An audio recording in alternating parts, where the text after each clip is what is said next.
Eto amin'ny tsenana Nosy Be, tahaka izao ny tsenan'ny manga. Maitso ny tsena, fa avokaran'izao ny mpivarotra. Any Majanga no akana azy. Iray amin'ireo mpanagom-bokatra ny mamy. 10 taona isaky ny alatsinainy no entiny miakatra eto an-drenivohitra.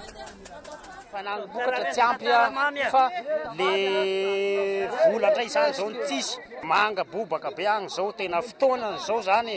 Fotoanany manga zany izao. Firy taona na fito taona ilainao dia hitanao any? Vitanao foana fa ny vidiny fotsiny hoe miakatra ambony satria fotoanany zany izao. Manga manta, io no betsaka amin'ireto manga ireto. 5 andro aorian'ny akana azy any Mahajanga no tonga eto Nosy Be ny manga masaka, izany hoe azo hanina avy hatrany.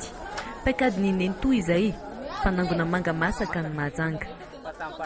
Dia potinay, dia manara-mampitango, dia manara-mampamatratra, dia makao anaty keza.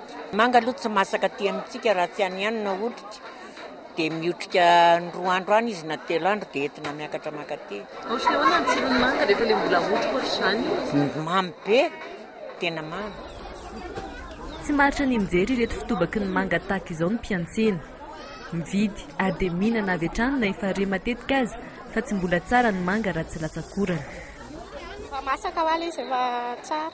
Efa mihinana manga daholo na ankizy kely izay ao aminay rehetrarehetra. Tsy nisy ka.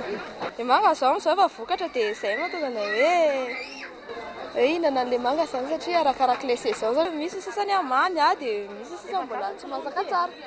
Satria raha ny tena marina izany dia volana desambra ny tena fahavokarany. Fa izao octobre dia efa misy.